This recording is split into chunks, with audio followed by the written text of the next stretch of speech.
কিন্তু আর বৌদি সাহায্য নিতে রাজি না হওয়ায় তোমার সামনেটা ওদের বাড়িতে হামলা চালায়।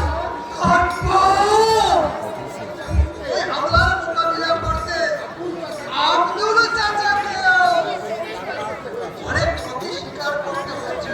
আব্দুল চাচা, আব্দুল চাচা, আব্দুল চাচা কোথাও নেই। এই আমার মেয়ে নিজেকে আগে আমি কোথাও খুঁজে পাচ্ছি না। চাচা খুঁজে পাচ্ছি না। কোথায় বাচ্চা? কোনটা ধরো, কোনটা ধরো।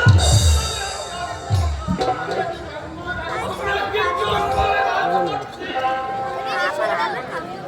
জীবন বল, সত্যি করে বল, কোথায় লুকিয়ে রেখেছিস রিজিয়াকে? আমি জানি না। জানিস না? না, সব জানো। বল, অঞ্চল প্রধানের ছেলে হুকুমের এরাই রিজিয়াকে লুকিয়ে রেখেছিল। গোবিন্দ, আব্দুল চাচা, তোমরা যাও, অঞ্চল প্রধানের কাছে গিয়ে তোমরা নালিশ জানাও। নালিশ জানালে কি হবে বাচ্চা? বলতে পারবো নালিশ জানতে কি হবে?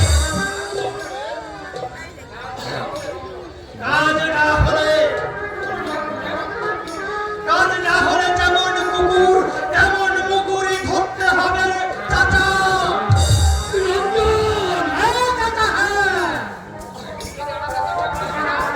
চাচা, তোমরা এই শয়তানের বিরুদ্ধে রুখে দাঁড়াতে পারবে না। পারবো বেটা, পারবো। যদি তুই আমাদের পাশে থাকিস বাচ্চা, তুই আমাদের পাশে থাকিস।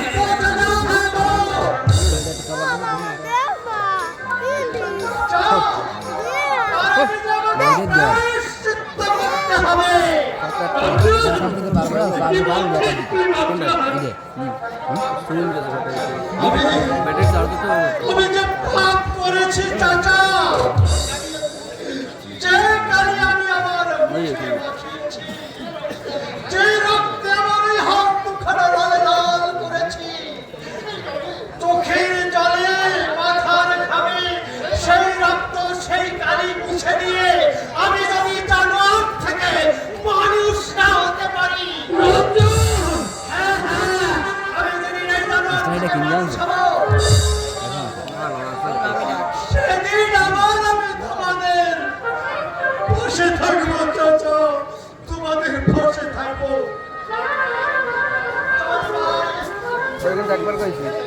তুমি নিয়ে তুমি কোথায় যাচ্ছ ওস্তাদ? আমি আজ দিনের পর দিন যাচ্ছি। গোবিন্দ, তোদের যে আর কেউ নেই ভাই। ওই যুবকদের সাথে হাত মিলালে তোমার কিন্তু চাকরি থাকবে না ওস্তাদ। চাকরির ভয় জীবনে রঞ্জনকে দেখাচ্ছে। যে আশায় আমি তুমি নাই পুরো চৌধুরীর গোলাম হয়েছিলাম, আমার সেই আশা এখন বরবাদ হয়ে গেছে। আজ আমি মুক্ত, আমি স্বাধীন। আমার স্বাধীন ইচ্ছার মধ্যে বাধা দেয়া ওই স্বয়ং ভগবানেরও নেই। চল চল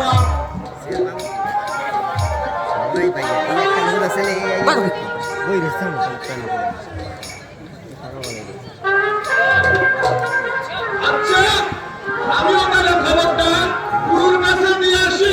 আরে যা যা। কি ভাবছো চাচা?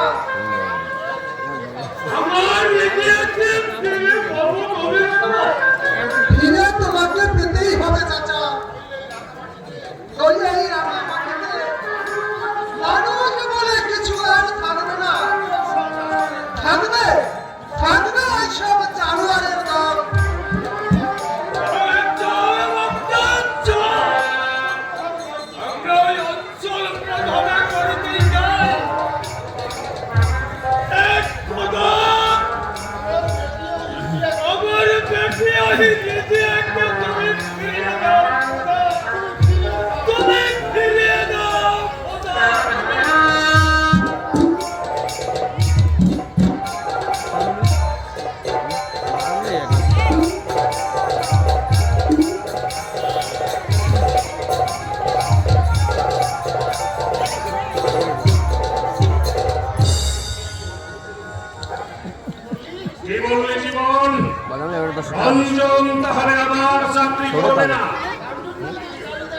তার জন্যই তো কালিদাসের ভাই রামকে ছেড়ে আসতে হলো গুরু। অপদার্থ! আব্দুল মিয়াকেও তোমার বিরুদ্ধে খেপিয়ে দিয়েছে। আব্দুল মিয়াকে আমার বিরুদ্ধে খেপিয়ে দিয়েছে। হ্যাঁ ওস্তাদ, গায়ের লোকদের নিয়ে তোমার বাবাও অঞ্চল প্রধানের কাছে আসছে নালিশ জানাতে। কি বললি? কি বললি?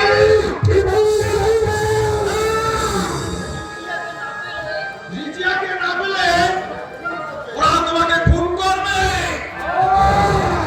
ননসেন্স! আমাকে ধমকাচ্ছ কেন গুরু? আমি তো কোনোদিন তোমার সঙ্গে বেইমানি করিনি। এই, এদিকে আয়।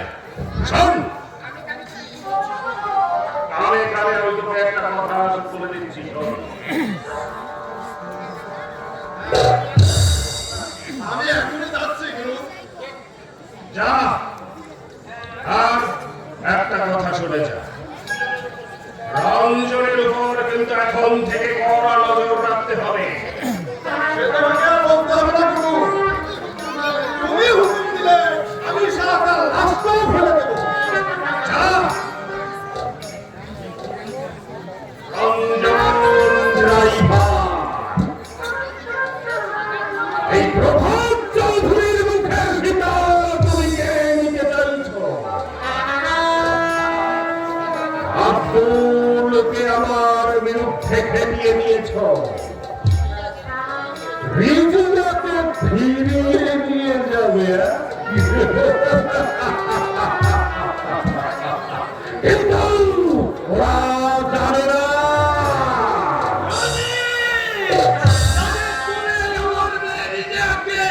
লুকিয়ে রেখেছ। তুমি এই লুকিয়ে রেখেছ। কি বলছো তুমি? রিজিয়া মানে কোন রিজিয়া? কে রিজিয়া? আমার বেটি রিজিয়া। তোমার শয়তানিতে আব্দুল মিয়া। দেখে নাও, দেখে নাও আমাদের ওই অঞ্চল প্রধানকে। যা বলার আমি তাকেই বলবো। যাও শালা স্কাউন্ডার, এই পাওয়ারি থেকে তুমি এই মুহূর্তে বেরিয়ে যাও বলছি। তোমার মতো একটা বদমাইশের সঙ্গে আমি আমার বাবা কখনো এখানে এসে দেখা করবেন না। করবি? বাবা, এক ভাই, ওরা যে আমার গ্রামবাসী। আমি একলা ওদের অঞ্চল প্রধান। সুতরাং আমার যত কাজে থাক না কেন ওদের সঙ্গে বেড়া তুমি এই দেখা তো আমাকে আজকে করতেই হবে। এই ওডো খালি সঙ্গে ইউন দেখতে পাই চাইছি তোমার মধ্যেও ওদের আবেদন যে আমাকে শুনতেই হবে। হুজুর, বলো বলো আব্দুল, কি বলতে এসেছো? আমার বেটি রিজিয়াকে আপনি বিয়ে দিয়েছেন। তোমার মেয়ে রিজিয়া আপনার ছেলে তাকে লুকিয়ে রেখেছে। মিথ্যে কথা বাবা, আব্দুল মিয়া একদম মিথ্যে কথা। আমি ওর মেয়ে রিজিয়াকে চিনি না, কোনোদিন দেখিও নি না। অভিযোগ বাবা, আমার নামে এই আব্দুল মিয়ার একটা ভিন্ন অভিযোগ। আমরা খেতে খাওয়া গরিব মানুষ হুজুর। আমরা কোনো চক্রান্তের দান করি না। আব্দুল, ধন্যবাদ আমার, আমরা বলি না। আব্দুল, আমি খোদার নামে কসম কেটে বলতে পারছি আমাদের কোনো বছর নেই। আব্দুল, সেদিন আপনার ছেলে ওর দলবল নিয়ে ওই পুকুরে খালিদা আন্দোলন করেছে। মিথ্যে কথা বলা, সম্পূর্ণ মিথ্যে কথা। ওই কল্যাণী বেটি আর স্তবজিৎ বেটিকে মাথা ধরে যান মানা বাঁচাতে।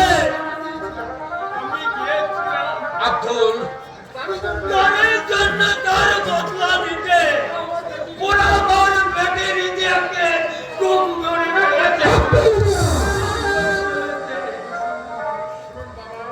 শোনেন বাবা,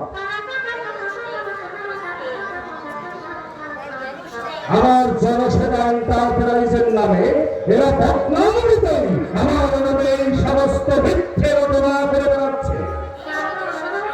দেশ ও পথের সামনে আপনার এবং তার সামনে আমার উঁচু মাথাটা যাতে নিচু হয়ে যায় এরা তাই করতে পারছে।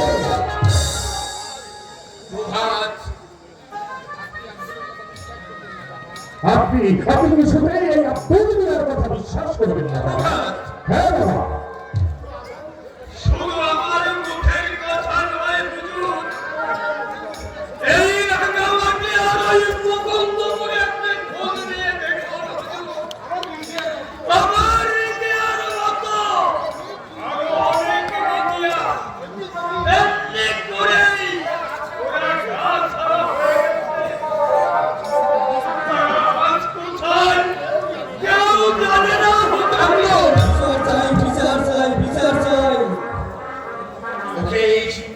ওকে কারা কারা আমার ওই বাড়ির সামনে হল্লা করছে। এই গুন্ডাকে থাপিয়ে তুলেছে বাবা, আর ওই গুন্ডাকে সঙ্গে করে নিয়ে দল সহ আমাদের বাড়িতে গুন্ডামি করতে এসেছে। হ্যাঁ বাবা, না হুজুর না, আপনার ছেলের অত্যাচারে এই দেশের মানুষ অতিষ্ঠ হয়ে ওরা হিন্দু মুসলমান সব কাঁধে কাঁধ মিলিয়ে আপনার কাছে নালিশ জানাতে এসেছে হুজুর। আমি যেমন আমার দ্বিতীয় বেটিকে পাইনি, তেমনি ওরা শিউলি বকুল জবাবকে তারা পায়নি। আব্দুল ওরা বাঁচতে চায় হুজুর, ওরা মানুষের মতো বাঁচতে চায়। কিন্তু প্রভাত, আমার ছেলে প্রভাত সব আমার নামে মিথ্যে বদনাম রটাচ্ছে। আমাকে যদি আপনার অবিশ্বাস হয় তাহলে আপনি ওই পুলিশ অফিসার মিস্টার তালুকদারকে জিজ্ঞেস করুন বাবা।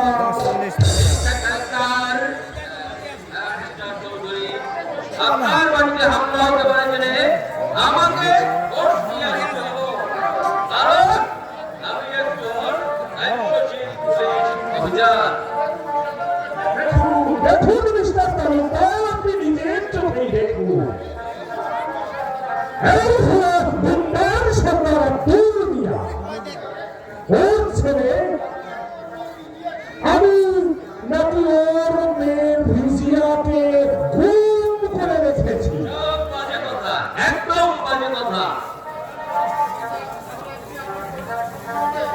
তাহলে মিস্টার তালুকদার, আপনি আমার চরিত্র সম্বন্ধে আমার বাবাকে যদি একটু বুঝিয়ে বলতে পারেন।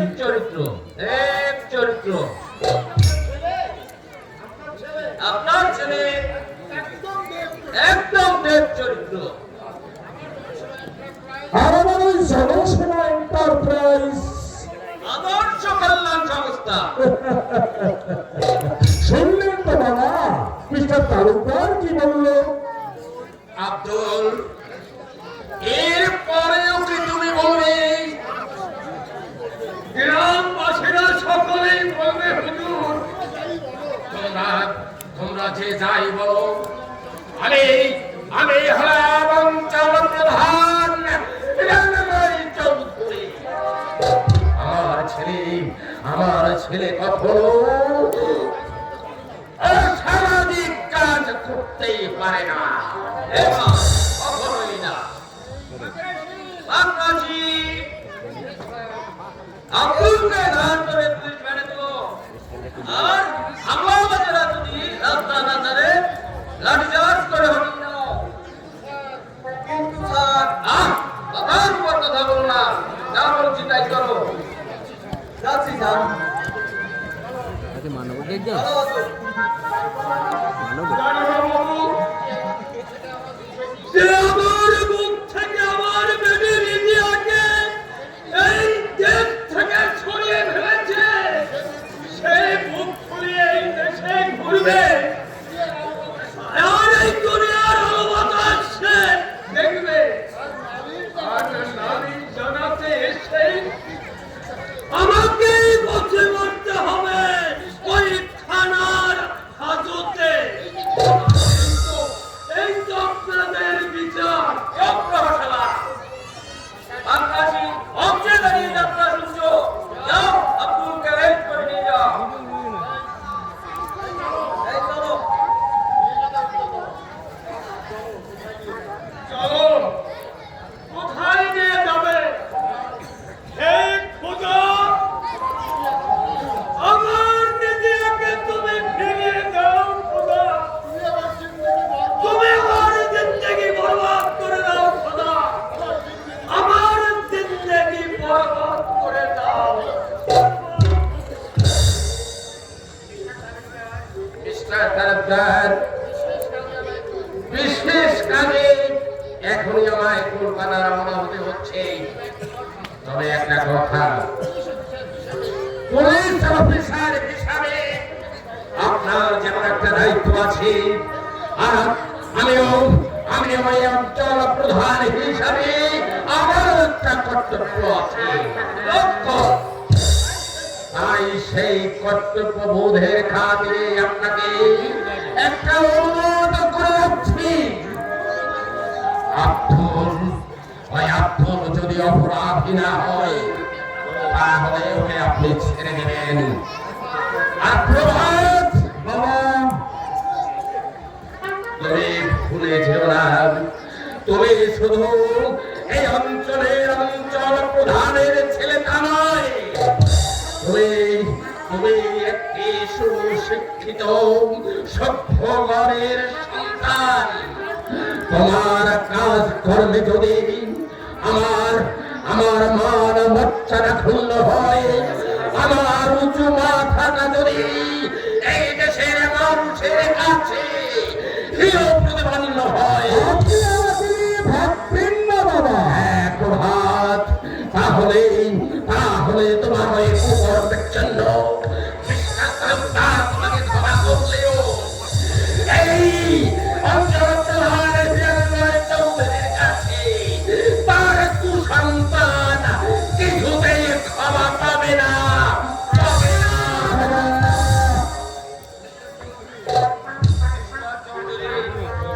আমি কিন্তু আপনাকে আর আলোক টাকা দিয়ে রাখতে পারবো না। আপনি যা বাড়াবাড়ি শুরু করেছেন, এই দায়িত্বশীল পুলিশ অফিসার হয়ে আমরা কিছুতেই বরদাস্ত করতে পারি না। তাহলে আপনি কি করবেন? আপনাকে অ্যারেস্ট করতে বাধ্য হব। থামুন! সরকারের আইন বাঁচাবার চেষ্টা না করে আমাকে বাঁচানোর চেষ্টা করুন। বলেন কি? হ্যাঁ, তাই করুন। আমি একজন দায়িত্বশীল পুলিশ অফিসার। তাই বুঝি? আচ্ছা, বেশ বেশ বেশ, আপনি সরকারের দায়িত্বশীল পুলিশ অফিসার।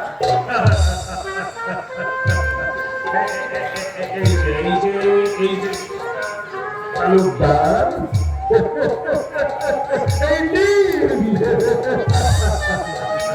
এদিক মারতে কাটাস না ঘুষ না, একে আপনি ঘুষ কেন বলছেন?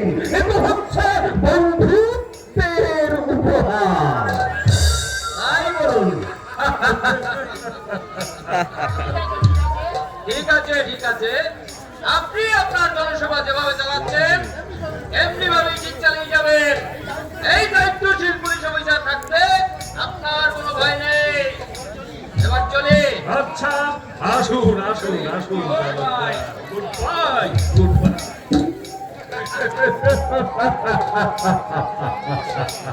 জনসেবা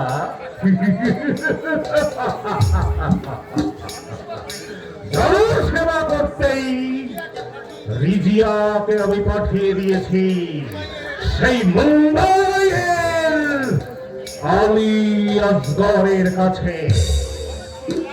তবে কল্যাণী আর ওই তপতিকে আমি কোথায় কোথায় পাঠা না না না না না না না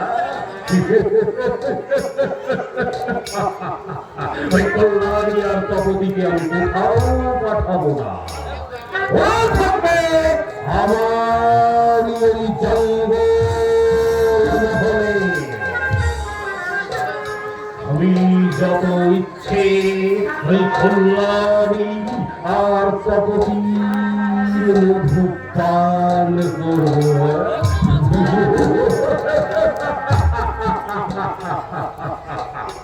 আর মাঝে মধ্যে ওদের মধু আমি ফিরিয়ে দেব এই দেশের ধন্য নেতাদের মধ্যে।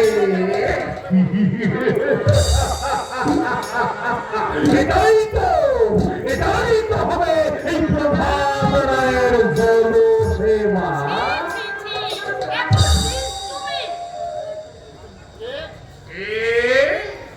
ও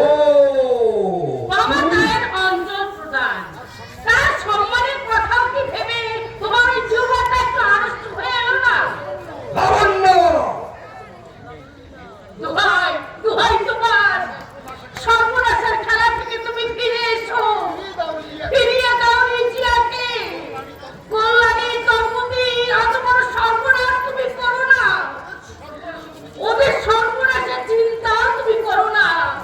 কি বললে?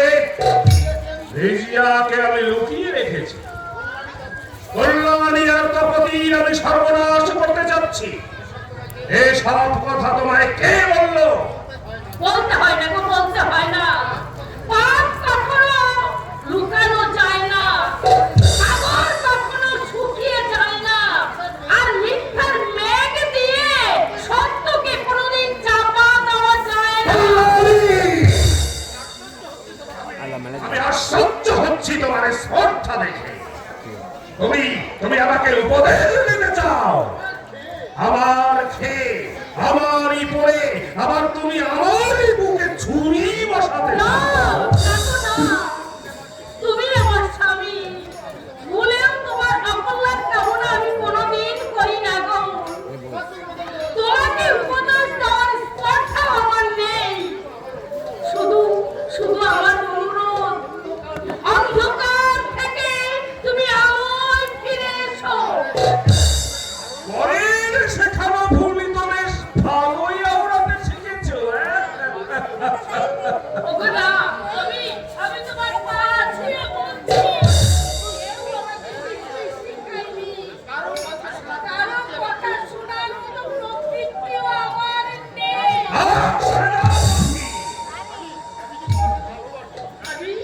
আমি যে তোমাকে ভালোবাসি, তোমাকে আমি ভক্তি করি, তুমি সঙ্গে আমি স্বামী জানি, পুজো করি। তোমার মতো একটা দুশ্চরিত্রা স্ত্রীর আবার স্বামী ভক্তি। কি বললে তুমি? আমি দুশ্চরিত্রা, আমি কলঙ্কিনী। তুমি দুশ্চরিত্রা, তুমি কলঙ্কিনী। তুমি কি ভেবেছ এই প্রভাত রায় চৌধুরী ঘাসের উপর দিয়ে চলে, তাই না? আমি কিছুই বুঝি না। কি বুঝেছো? কি বুঝেছো তুমি? বলো উত্তরটা, কি বুঝেছো তুমি? আমি না বুঝেছি, আমি নিজের চোখেও তাই দেখেছি। না, না, না। আমাকে তুমি আর শেখাতে এসো না। তোমার সঙ্গে আমার ওই বিস্তুত ভাই দেবাশিসের যে একটা গোপন সম্পর্ক রয়েছে, আমি জানি।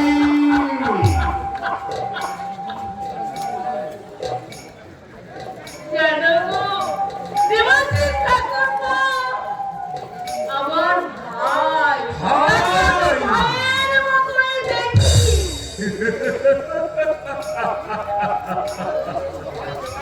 আমার বিস্তুত ভাই দেবাশিস, সে তোমার লাভার, তোমার boyfriend। তাহলে আকাশ কাছে ভেঙে চুরমার হয়ে যাবে, তোমার মাথার পক্ষপাত হবে। তোমার মতো লম্পট অমানুষ একথা বলতে পারে। কি বললে? আর আমাকে কি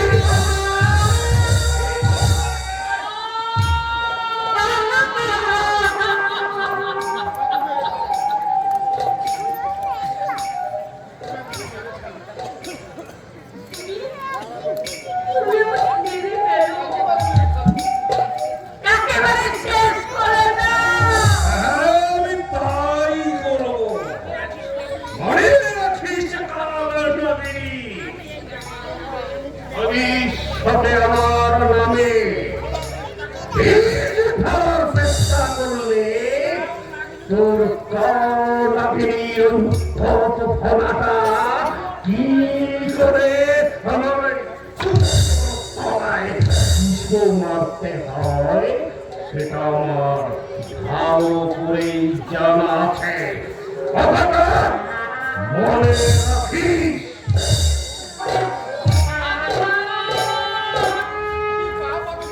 কি পাপ আমি করেছি ঠাকুর? তুমি আমাকে বলে দাও ঠাকুর, আমার এই চোখের জল কোনোদিন শুকাবে না।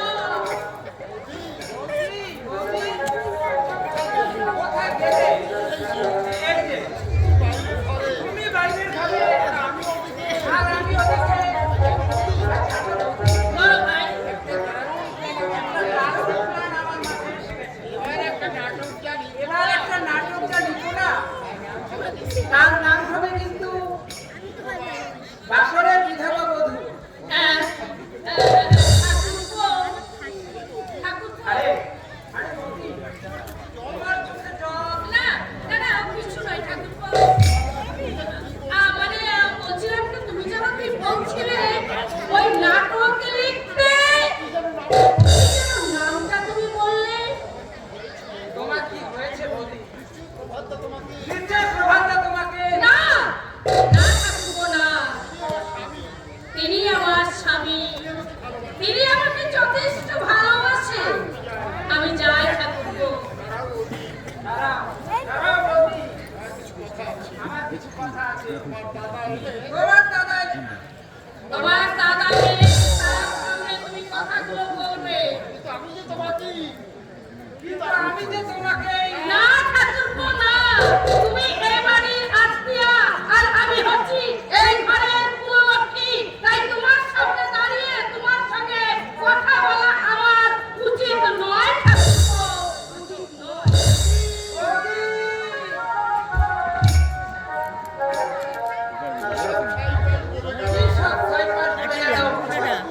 কিছুই তো বুঝতে পারলাম না। একটা আচমকা বিস্ফোরণে সব যেন উলট পালট হয়ে গেল।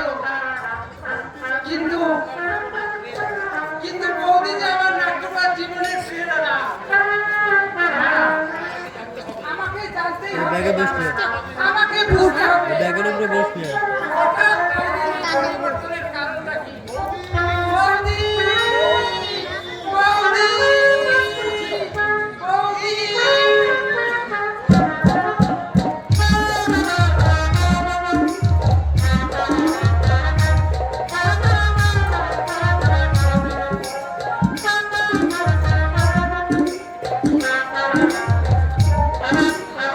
Thank you.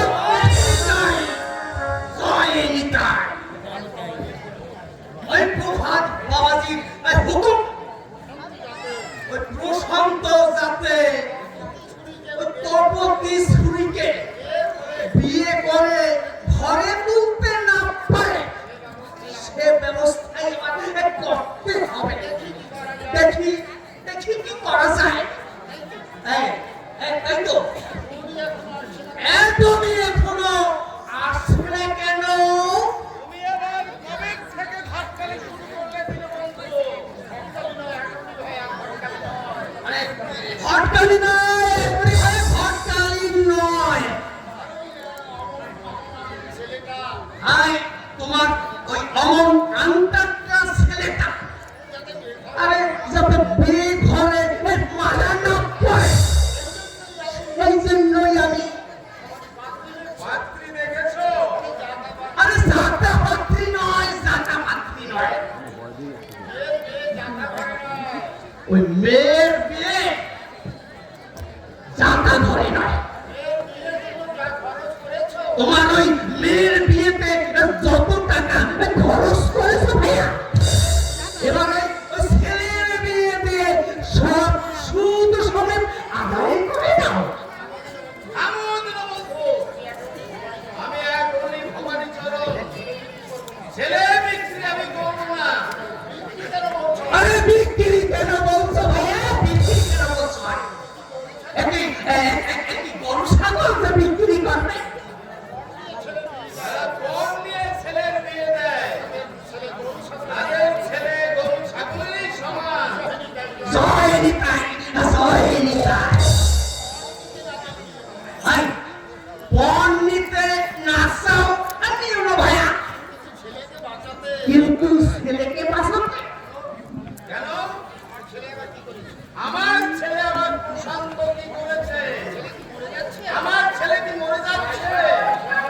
ভাই সাপ, ভাই সাপ। এই এই ভাইয়া, তুমি তো ওই মামলা মোকদ্দমা নিয়েই থাকো, ছেলের খবর তো কিছুই রাখো না। রাখতে হবে না দীনবন্ধু, প্রশান্ত হচ্ছে আমারই ছেলে। আরে হবে কি হবে ভাইয়া, এই তাহলে কি হবে? ওই পুকুরে খেলে মহাপ্রসাদে অষ্ট হয়ে যায়। তার এ বাইরে ইলান মানে ও প্রশান্ত প্রশান্ত ওই দিন রাত ওই কালিদাসের বাড়ি বসে থাকে। তাতে কি হয়েছে? কালিদার ছেলেটা অকালে ওই অ্যাক্সিডেন্টে মারা গেছে।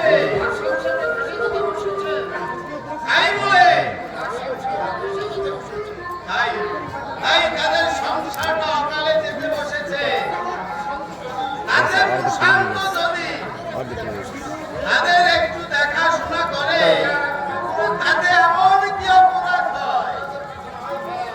অপরাধের কথা নয় ভাইয়া, অপরাধের কথা নয়। আমিও বলছি, পুলিশ যদি সেই খুনের ড্রাইভারটাকে অ্যারেস্ট করতে পারে, আমি তাকে এই আইনের পাশে লটকাবোই লটকাবো। আর তোমার যা খুশি করো ভাইয়া, কিন্তু ওই কালিদাসের বউ তোমার বউ, তোমার ওই প্রশান্ত বাবাজি ওই মাথাটা যদি চিবিয়ে খায়, যা বলতে চাও খুলে বলো। বলবো আর কি? এই তুমি তো কলকাতায় পড়ে থাকো, এই গায়ের কোনো খবরই কি তুমি রাখো? কিছু কিছু খবর আমি রাখি। ওই অঞ্চল প্রধান হিরণ্ময় হয়েছে আমার বাল্য বন্ধু। তার ছেলে ওই প্রভাতের নোংরামির কথা কিছু কিছু আমারও কানে আসে। নোংরামে? এ প্রভাত বাবাজি, জয় নিতাই, জয় নিতাই। ওর কথা আর বলো না ভাইয়া, জন্মান্তর মিথ্যা না হলে উনি বলবেন কি বলবে? গান্ধীজি মোড়ে, ওই গান্ধীজি মোড়ে প্রভাত বাবাজি ফিরিয়ে এসেছে।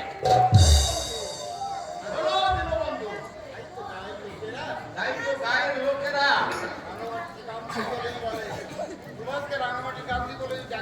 ওই প্রভাতকে রাঙ্গমাটির গান্ধী বলেই ডাকে।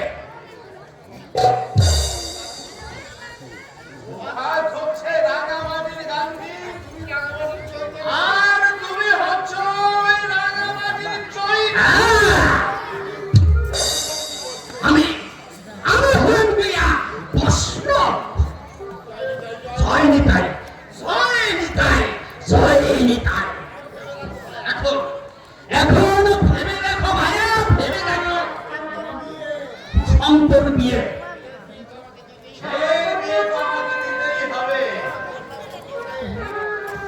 বলে কন্যা পক্ষকে আমি আমি একেবারে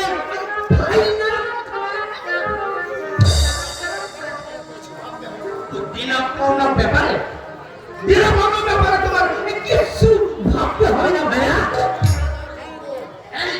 20,000 নগদ, 30 ভরি সোনা, ধান, পালঙ্ক, গদি, আলমারি, টেবিল, ফ্রিজ, সকল দিয়ে দেব। আর তার সাথে একটা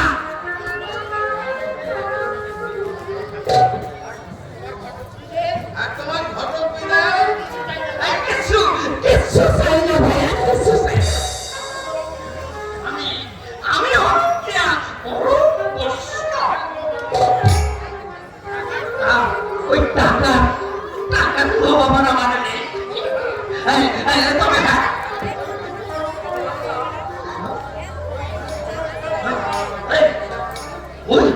ওই দুঃসন্ত বন্ধু ছড়াকে যদি কাজ খারাপ করতে পারে তাহলে কালিদাসের পর ওই ফলানি আর মিস হবে না। গায়ের মেয়েরাও হাত ছেড়ে বাঁচতে পারবে। আচ্ছা আমি একটু ভেবে দেখি। দেখো ভাইয়া, দেখো আর ভালো করে তুমি এই ব্যাপারটা ভালো করে ভেবে দেখো। বিনা পাওনা ওই তোরা পাওনার কথা ছেড়ে দিলে আমার ওই মনোনীত পাত্রের সঙ্গে সুন্দর বিয়ে না দিলে তুমি কিন্তু ঠকবে ভাইয়া, তুমি কিন্তু ঠকবে।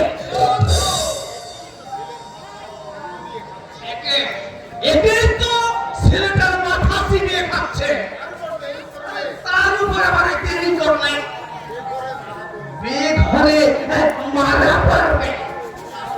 না না না, আর কিছু বলবো না।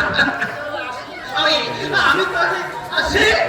জয় নিতাই, জয় নিতাই, জয় নিতাই, জয় নিতাই। দীনবন্ধু হয়তো ঠিকই বলেছে,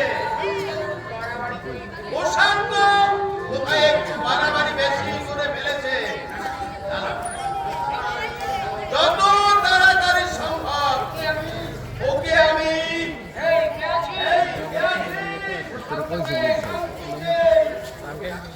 আপনি আমাকে ডাকছেন? হ্যাঁ ডাকছি। শোনো প্রশান্ত, আগামী লগ্নে আমি তোমার বিয়ের ব্যবস্থা করব। বাবা, তাই আমার মনে হয় কালিদাসের বাড়িতে তোমার পরে থাকাটা ভালো দেখায় না। কিন্তু বাবা, হিন্দুর কিছু নেই প্রশান্ত। সাহায্য পাবো কালিদাসের মায়ের হাতে, যা দেবার তা আমি ওই ভদ্রাকে দিয়ে পৌঁছে দেবো। কিন্তু আমারও কিছু বলার আছে বাবা। এরপরে তোমার আর কি বলার আছে বলো? বিয়ে করা এখনই আমার পক্ষে সম্ভব নয় বাবা। কেন? কিসের অসম্ভব? আমি বলে দিচ্ছি, ওকালাম তাকে ভালোবাসে, তাকে ছাড়া আর কেউ তোমার বাবা থাকে না। ভোগ করছেন কেন বাবু? যা শুনলাম তাই বলি। প্রশান্ত তাকে ভালোবাসে বাবা। তিনি জানতারও বাবু একেবারে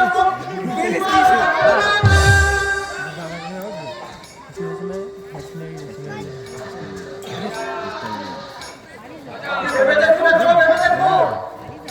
আদা! বাইরে না এদিক সেদিক না করে মেয়েটাকে আর নামটা আমি আপনাকে বলছি বাবা, আমার মধ্যে যাচ্ছে কালিদাসের বোনকে আমি ভালোবাসি আর তাকে কথা দিয়েছি আমি তাকে বিয়ে করবো। হ্যাঁ হ্যাঁ তপতি। না হতে পারে না। কেন হতে পারে না বাবা? কেন হতে পারে না পাত্রবাবু? তেলের মাথায় তেল তো সকলেই দিতে পারে, কিন্তু ওই মুখ্য মাথায় যদি তেল দেওয়া যায় সেটা কিন্তু তারাই তো পারবে।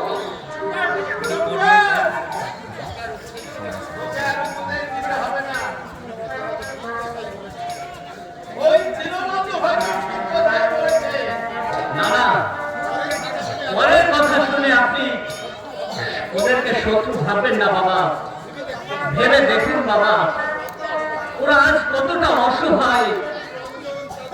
ওই রাঙামাটির রঞ্জন তাদের বিপদে এগিয়ে এসেছে ঠিকই, ছেলের মতো মাসিমাকে মা বলে হয়তো দুবেলা দুমুঠো ভাত খেতে দিচ্ছে ঠিকই, কিন্তু ওই দম্পতিকে কোনো যোগ্য পাত্রের হাতে তুলে দেওয়ার সাধ্য তাদের নেই বাবা। হ্যাঁ বাবা হ্যাঁ, ভালোবাসার কথা আমি না হয় ছেড়েই দিলাম বাবা, কিন্তু দম্পতির ভাত যদি আমি নেই তাতে যে মাসিমার অনেক উপকার হবে বাবা। যে উপকার হয়তো রঞ্জনই করে। হ্যাঁ পারতো বাবা, পারতো। দম্পতিকে বিয়ে করে রঞ্জনটা যদি ওই দম্পতিকে ছোট বোনের চোখে না দেখতো তাহলেই পারতো বাবা। তবু আমি বলছি, আমিও তোমাকে বলছি বাবা, দম্পতি ছাড়া আমি অন্য কাউকে স্ত্রী রূপে গ্রহণ করতে পারবো না বাবা। হ্যাঁ বাবা হ্যাঁ। চোখ রাঙাচুকি কত, চোখ রাঙাচুকি। বলি ওই বিয়ে তো আর তুমি করবে না। আরে বাচ্চাবাবু, আমাদের বয়স হয়েছে। আজ আপনি কাউকে বাচ্চাবাবু ওই কাজে ভালোবাসে, তাকে নিয়ে যদি সুখী হতে চায় তাহলে আমাদের আপত্তি কি?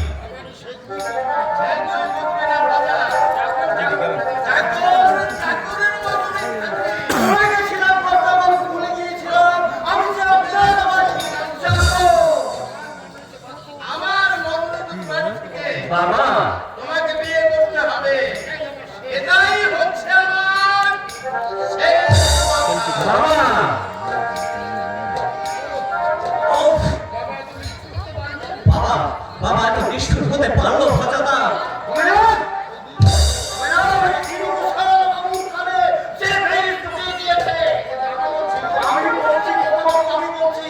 ভাজাদা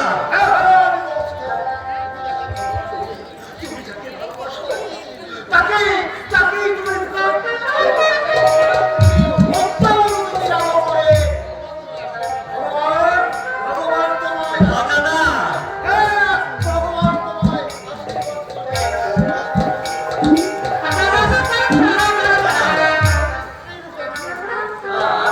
আমি যে দম্পতিকে ছাড়া অন্য কাউকে স্ত্রী রূপে কল্পনাও করতে পারি না, কিন্তু বাবা বাবাতে গিয়ে ও আমি যে আর কিছুই ভাবতে পারছি না, আমি যে কিছুই ভাবতে পারছি না। ওগো, ওগো ঈশ্বর, তুমি আমাকে পথ বলে দাও, আমাকে